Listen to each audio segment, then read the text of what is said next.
امام کے پیچھے اتحیات نہیں پڑھی تو کیا حکم ہے؟ چنانچہ مقتدی نے امام کے پیچھے اتحیات نہیں پڑھی تو اس کا لوٹانا ضروری نہیں ہے، یعنی مقتدی کا اب اتحیات کو لوٹانا یا نماز کو لوٹانا ضروری نہیں، اور مقتدی پر سجدہ سہو کرنا بھی واجب نہیں ہے، اس کی نماز امام کی مطابقت کی وجہ سے ہو جائے گی۔ چنانچہ در مختار کے اندر ہے وجبہ متابعت وقداکسو فیعود ولا یسیر ذالک رکوعین بخلاف سلامہ او قیامہ لثالثہ قبل تمام المتم۔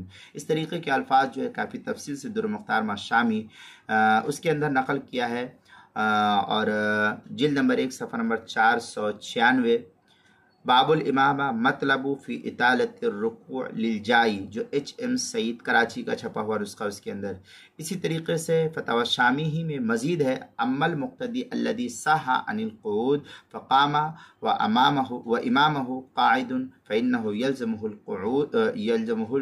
العود لأن قیامہ قبل امامہ غیر معتبر۔ اس طریقے کے الفاظ جو ہے فتاوی شامی جلد نمبر 2 صفحہ نمبر 85 باب السجود السہوی، جو ایچ ایم سعید کراچی پاکستان کا چھپا ہوا نسخہ اس کے اندر۔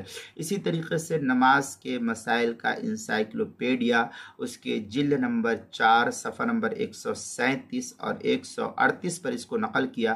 حروف تہجی میم، عنوان ہے مقتدی نے امام کے پیچھے اتحیات نہیں پڑھی، اس کے تحت جو ہے اس مسئلے کی تفصیلی وضاحت نقل کی گئی، وہاں بھی دیکھ سکتے ہیں۔ اور نماز کے مسائل کا انسائکلوپیڈیا جلد نمبر 1 صفحہ نمبر 154 حروف تہجی الف، عنوان ہے امام کے پیچھے اتحیات نہیں پڑھی۔ اس عنوان کے تحت لکھا ہے مقتدی نے امام کے پیچھے اتحیات نہیں پڑھی کے عنوان کو دیکھے تو میں نے آپ کے سامنے جلد نمبر 4 صفحہ نمبر 137 پر جو مسئلہ مقتدی نے امام کے پیچھے اتحیات نہیں پڑھی، وہ مسئلے کی وضاحت آپ کے سامنے وہاں کر دی، آپ وہاں بھی دیکھ سکتے ہیں۔